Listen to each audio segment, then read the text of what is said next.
From the Chesapeake Bay Journal, your source for independent environmental reporting, this is Chesapeake Uncharted, the podcast that uncovers stories about the Bay, its interconnected ecosystem, and the people who rely on them. I'm Jeremy Cox. On today's episode, so many of the nation, and really anywhere you go in the world, historic resources sit at the water's edge because that's where transportation happened, that's where commerce happened. So it makes sense that you would have historic resources that sit very close to that water's edge. And so we have to figure out ways in which we protect those resources, particularly significant resources that are threatened by an ever-changing climate, sea level rise, and everything that comes along with that. Nicholas Redding is president and CEO of Preservation Maryland, a nonprofit dedicated to saving and restoring historic places. Places like the one we're standing beside. It's a two-story building called the Burtis House. It was built around 1880, but if I'm being honest, it doesn't exactly pop on the landscape. A historical survey conducted in 1983 seems to agree, calling it a, quote, minor vernacular structure. But all this overlooks the house's defining characteristic. For that, I turn to Sarah Elfreth. And you are a state senator? Yes, for District 30, which is Annapolis, the suburbs, and then all of South Anne Arundel County. Elfreth has made it her mission to help save this utilitarian structure right where it is on the historic Annapolis waterfront.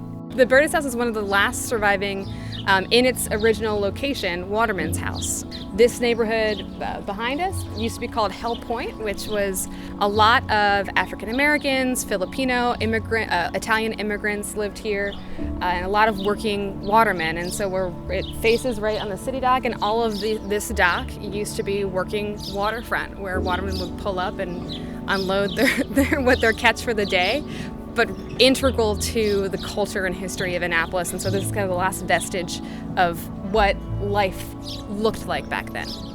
That report I mentioned before was put together by the Maryland Historical Trust. One section has a heading that reads, quote, threat to structure. Below that is a menu of 7 options: no threat, zoning, roads, development, deterioration, alteration, and other. Carefully considering this list of perils, the historian checked the box next to the word development. Oh, how much the world has changed over the past 40 years. Now the biggest threat, Redding says, is climate change. This place, just like anything else along this dock, is significantly threatened by the unpredictable climate, in particular sea level rise. Here on City Dock we have sunny day flooding, so it's a sunny day right now. Fortunately, we don't have any flooding to speak of at this moment, but it happens, and this building gets inundated, and so what's actually going to happen is it's going to be elevated into the air to save it. During this season of Chesapeake Uncharted, we're examining climate change. It's happening in the here and now, and not just at the North Pole and Antarctica. We're talking right here in the Chesapeake Bay region. With each episode, we're taking a close look at one slice of this new reality. Think of this as a snapshot in time before things get worse, when we, as a society, can maybe still change the future. When we talk about climate change, we often limit our thinking to the present, how things are now, or to the future, how things will be. But what about the past? Across the Bay watershed, historical places and buildings face unprecedented threat, damage, and even wholesale destruction from climate change. And when they're gone, we lose not just the ruins of an old fort or the remnants of a Native American community, we lose a part of the human story, the story that shaped where and how we live today. Today on Chesapeake Uncharted, we spotlight a few of these places. Some are oh so close to being saved. Others, unfortunately, have slipped beyond our grasp. We'll talk about that right after this short break.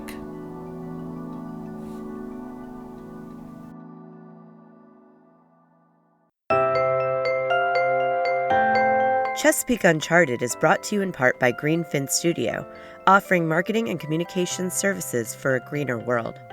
Their team combines strategy, creativity, and scientific insight, setting them apart when conservation, sustainability, and scientific organizations need help telling their stories. See what they can do for you at greenfinstudio.com.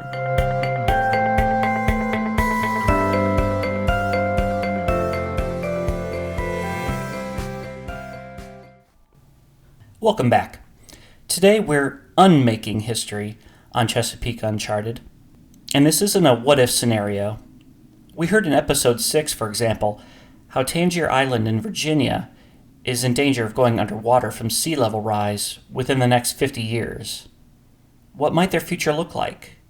Well, Tangier residents don't have to look far to find one possible preview. Yeah, you might want to take the bottles and take the picture of the bottles instead of hearing me talk about them. Well, see, it's a podcast. You got to describe them. What are we looking at here?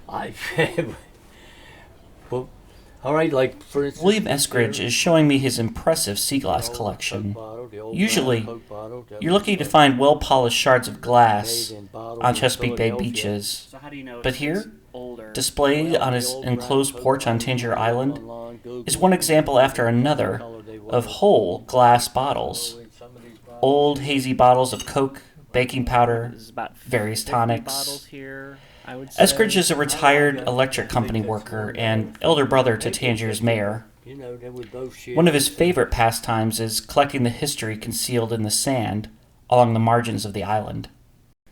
Are these remnants, these bottles and everything, remnants of communities that have since vanished? Yeah, oh yeah. Well, some of it here on Tangier, but the communities, the community that's a lot of these are collected from is the community has vanished up on the north end of the island. Mm-hmm. They call it the name of it was Upwards, but there was maybe 100 people living up there at one time.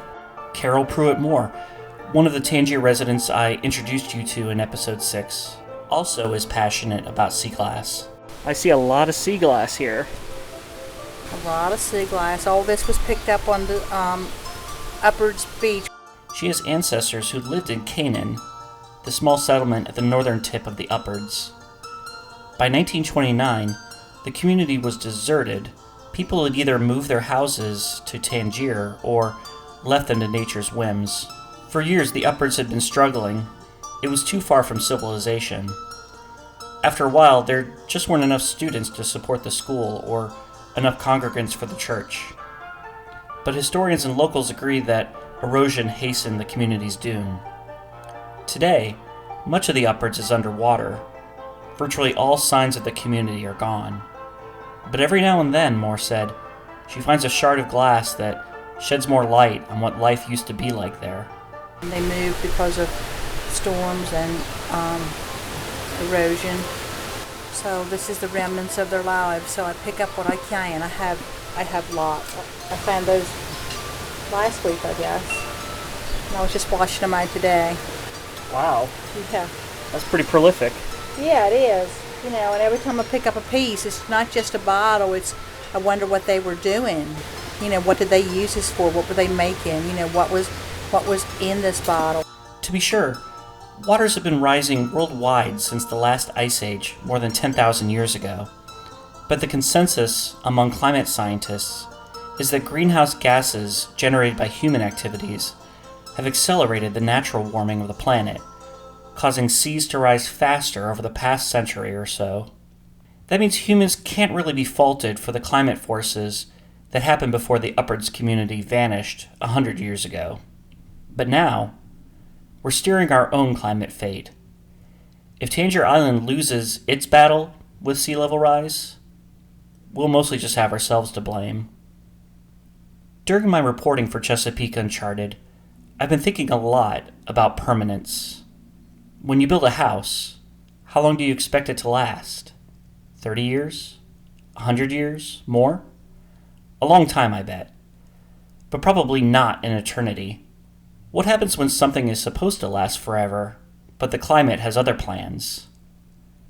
To answer that question, let's head back to a location already familiar to our regular listeners, southern Dorchester County, on the eastern shore of Maryland. All right, we're recording. Be careful.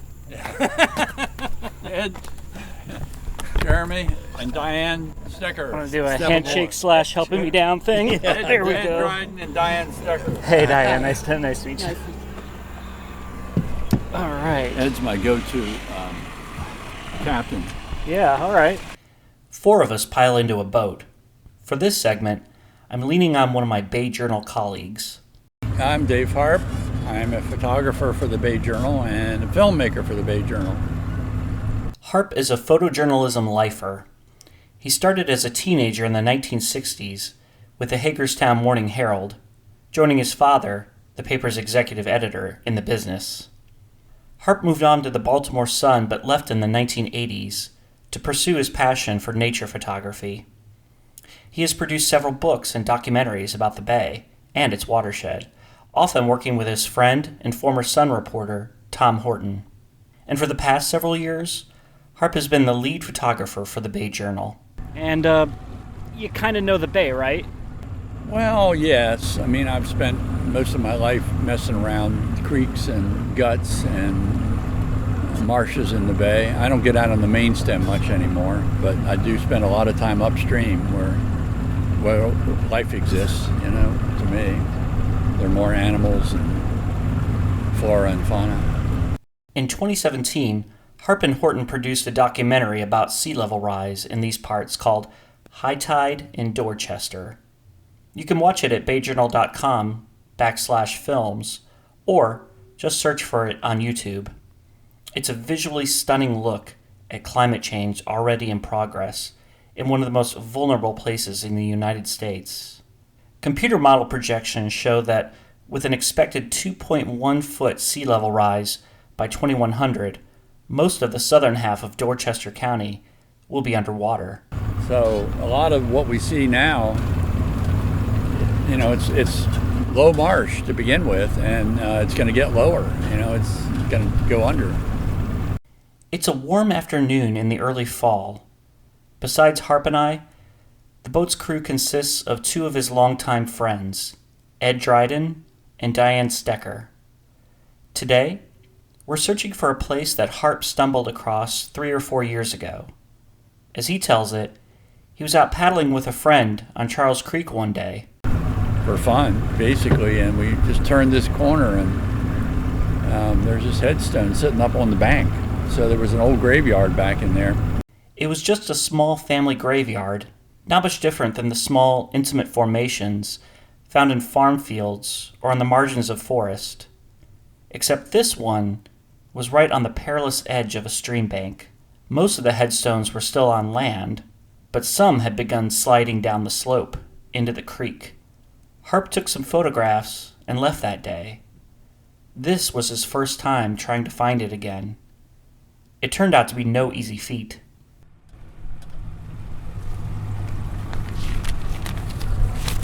All right. Okay, we're lost. Okay, I couldn't help but notice you're not using an app. This is actual paper. This is paper. This is Google Maps printed out. Okay, here's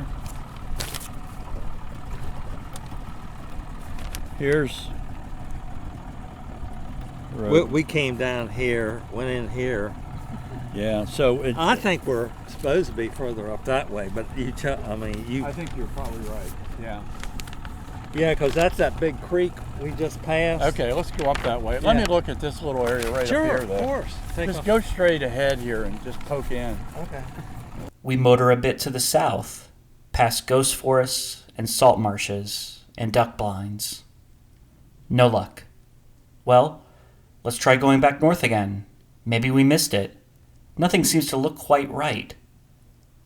Harp has the map in front of him, but its inky lines don't quite match up with the contours he's seeing now from the water. Finally, he announces this has to be the right spot, but it still doesn't quite look right. You say it's been 3-4 years since you were here last? 4 years since we were here last, yeah. I don't see any evidence of graves. Was it a line of graves? It was like a little group of graves, and then there were ones coming down. Just go around the corner a little more. Sure. It looks... Is that just a stump there, that white thing? Is that graveside? Oh yeah. Pull in here. Let me jump out. That looks like styrofoam, but... But it wasn't styrofoam. No, that's a grave.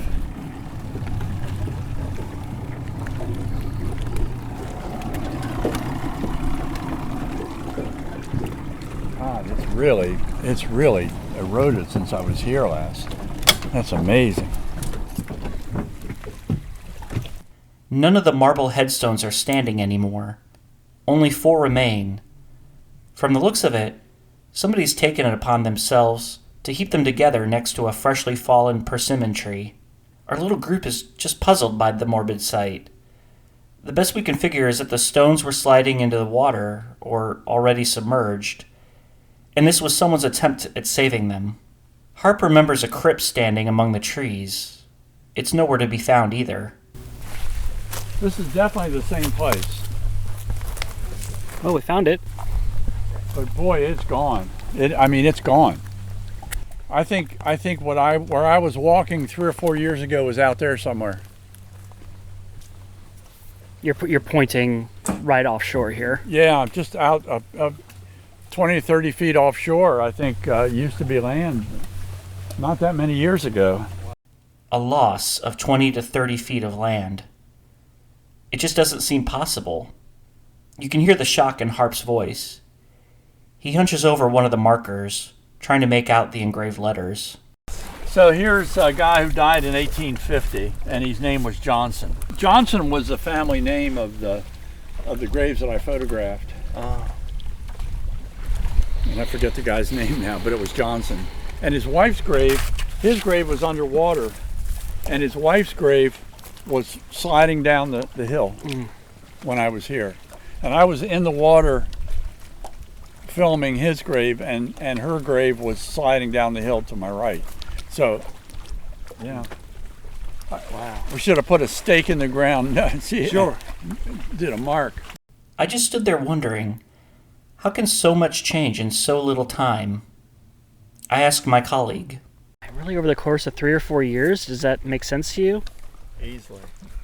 Yeah, if you get a couple storms and you get the right fetch and you get, erosion, and of course with rising seas, erosion is exacerbated. It just happens faster.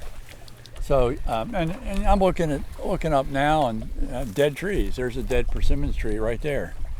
All these trees will be dead in a few more years. As far as erosion goes, I'm surprised there'd be that much wave action here. We're kind of tucked back behind Hooper's Island. When you're coming from the northwest in the wintertime, that's when you get most of the big wave action. Wow. For these people, this was no final resting place on dry land. Now it's underwater. We squint hard at the water where we think the missing headstones should be, but it's no use. It's just too murky to see beneath the surface. What has been lost here, Harp tells our gathering, is nothing short of sacred. Yeah, I think it's sort of sad that these people's history is going to be gone. Yeah.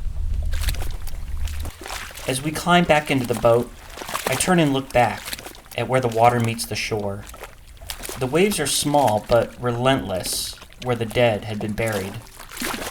Now even the land itself is dying, foot by foot, year by year.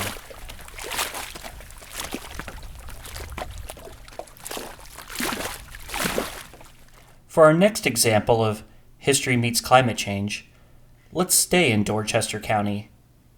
This time at the Visitor Center of the Harriet Tubman Underground Railroad National Historical Park. Good morning. I hope everyone is enjoying this beautiful spring. My name is Nita Satina. I am the superintendent of the Maryland Park Service, and it is my great pleasure to welcome all of you to the Harriet Tubman Underground Railroad State Park. A press conference to announce an archaeological discovery. It's a genuinely exciting event. The national outlets, the New York Times, CNN, the Associated Press, all are going to cover it. We gather here because our discovery and understanding of the life and times of Harriet Tubman continues to be revealed and continues to inspire us. Then Satina trades places behind the microphone with the highest elected official in the vicinity for the big reveal. Please welcome Lieutenant Governor Rutherford.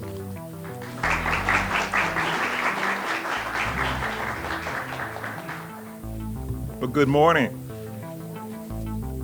And thank you, Superintendent Satina. That's Maryland Lieutenant Governor Boyd Rutherford. He jokes about how his ever-lengthening introductions are a signal that he's getting old. He notes the beautiful weather. He name-checks the partners involved in this hunt for knowledge. And finally, he delivers the big news. Archaeologists uncovered evidence of a home site and its historic artifacts dating back to the early 1800s, early to mid-1800s. Today, I'm excited to announce that our archaeologists have confirmed that this site was once the home of Ben Ross and may have been where Harriet Tubman spent her early years.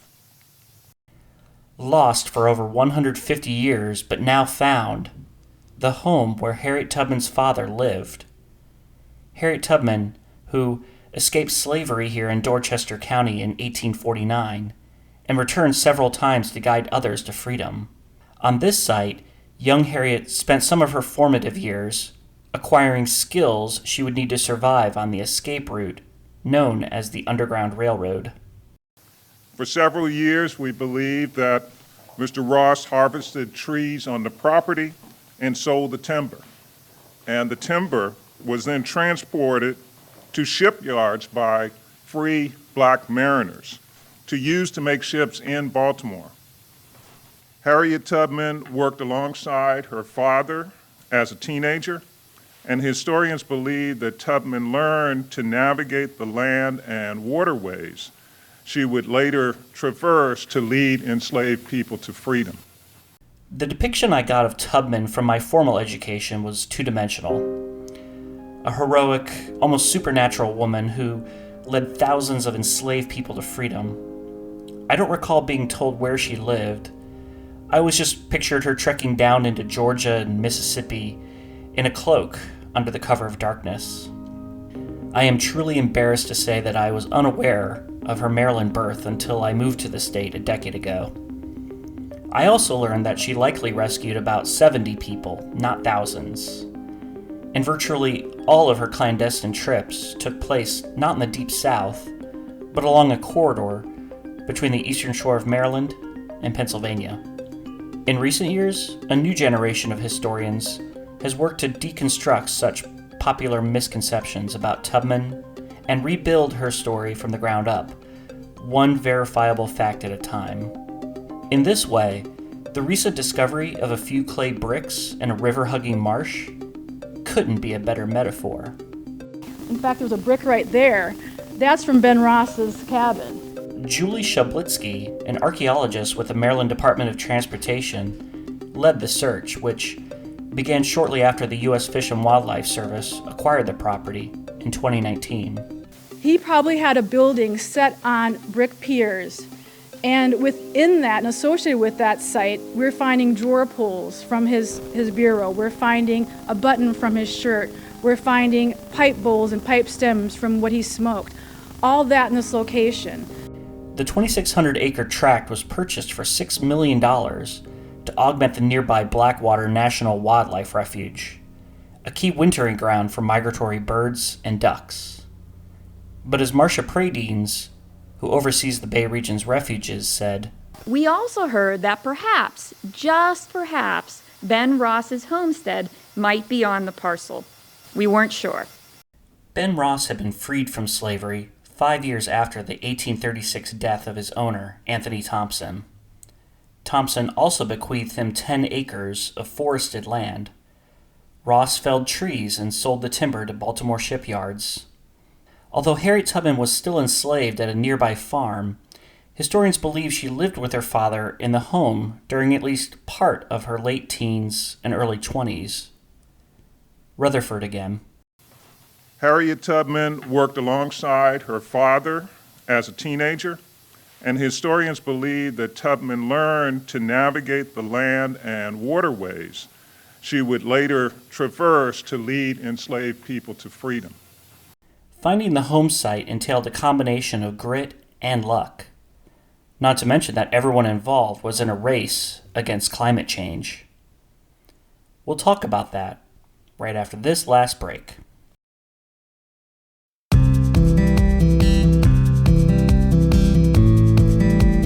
Hi, this is Laura Lutz, editor at the Chesapeake Bay Journal. I hope you're enjoying our podcast, and I'd like to invite you to join the community of Bay Journal readers. If you care about climate change, wildlife, clean air, healthy communities, and of course the Bay and its rivers, you'll find news you can use at the Bay Journal, along with some great ideas for outdoor travel. Our subscriptions are free. Check us out at bayjournal.com and click on subscribe to start receiving the best independent environmental news in the Bay region.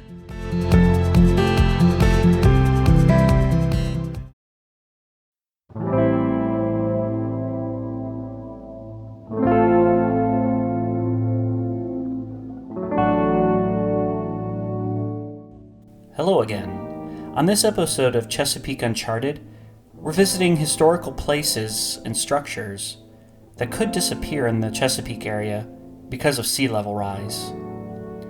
Back in Dorchester County, Julie Shablitsky and her team battled mosquitoes and mud as they dug hole after hole in the mucky shoreline. Their objective?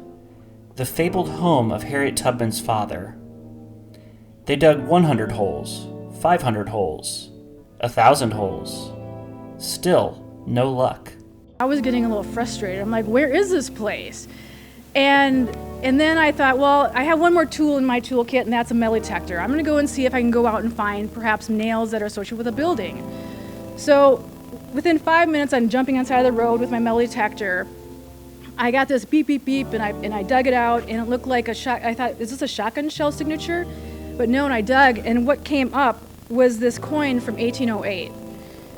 A 50-cent Liberty, ironically, had 50-cent piece. And this to me was my clue that we're getting close. 1808 was Ben Ross and Rick Green, Harriet's parents, date that they were married and began their family. Incredible, right? They returned a few months later with renewed vigor. Soon, they were finding artifacts left and right, all dating from the early 1800s, all located where they would expect to find them, based on where historical documents indicated the house should be. So with that, with the artifacts, the archaeology, the evidence of a building, and just the location, knowing he worked in the timbered wetlands, those multiple lines of evidence tell us unequivocally that this is the home of Ben Ross. Time for a climate change reality check. The area around the home site is already transitioning from dry land to marsh due to sea level rise, Pradines told me. The water table was so high in the excavation area that water filled up many of the archaeologists' test pits. They were racing against time. This particular area had the highest water table by far. And just by the fact that there's phragmites growing everywhere, it tells you that it's already marsh. So if it had waited another couple years, I don't know that they would have found it at all. Pradines said that officials are working to improve the road that leads to the site so the public can visit it. Down the line, as the water continues to rise, the nature of that access might change, she said. Maybe boardwalks will be installed to carry people over wet spots. Maybe they will be standing on an observation platform, overlooking an expanse of water where the site used to be. In 2017, the Maryland and National Park Services jointly opened the Harriet Tubman Underground Railroad National Historical Park, southwest of Cambridge. It's a few miles away from the Ben Ross cabin site, but still part of the landscape that Tubman knew well.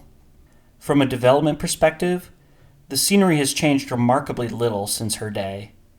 Farms, wetlands, and forests that she would have seen are still here in some form.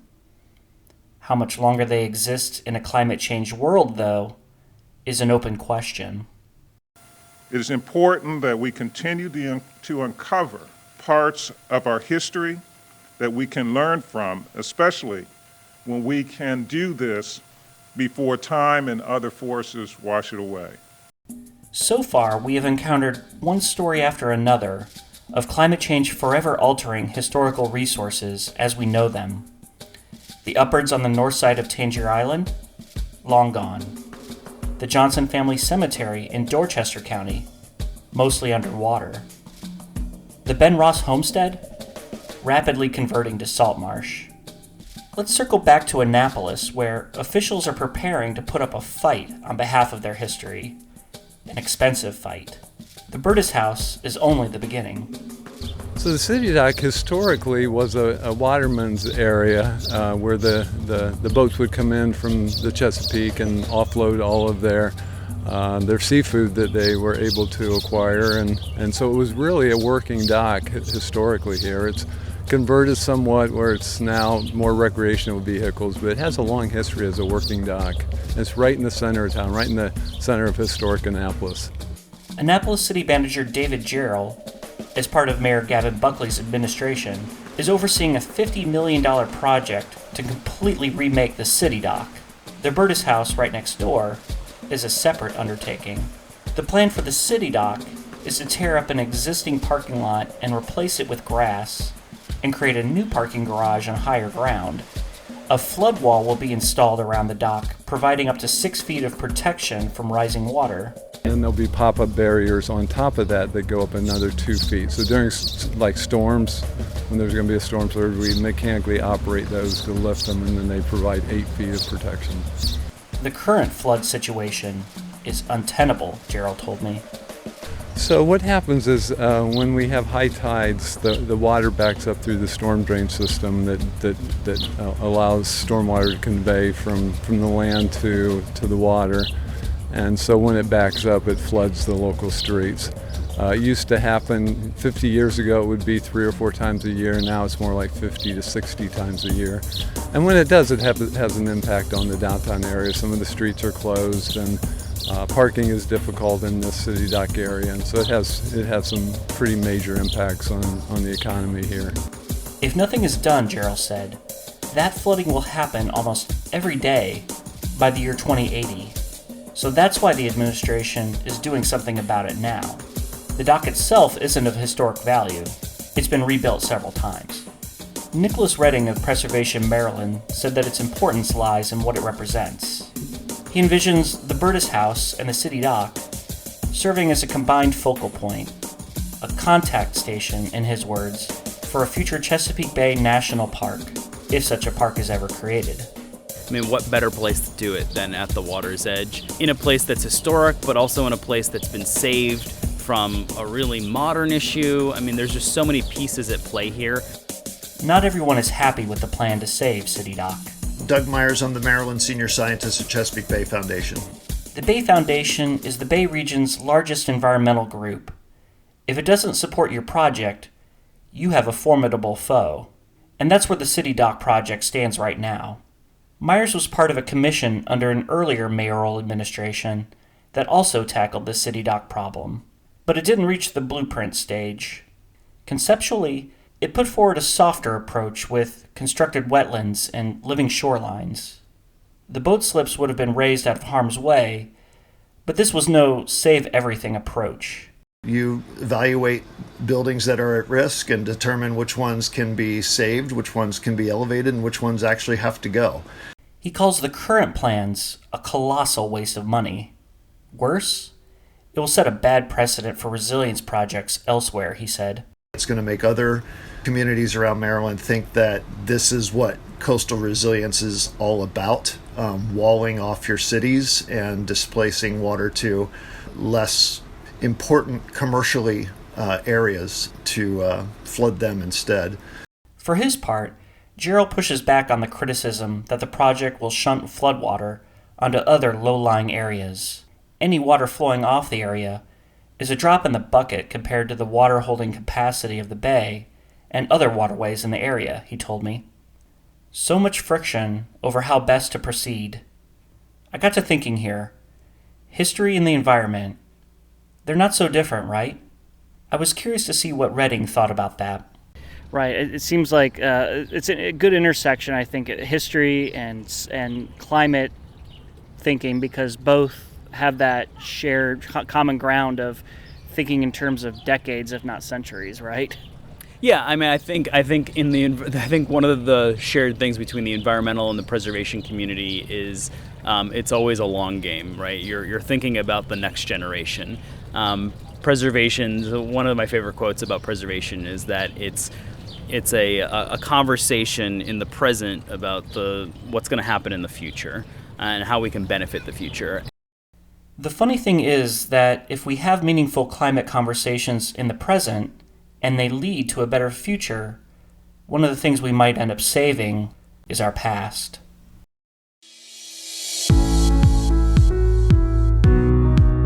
Thanks to Greenfin Studio, which combines creativity and communication savvy with scientific insight.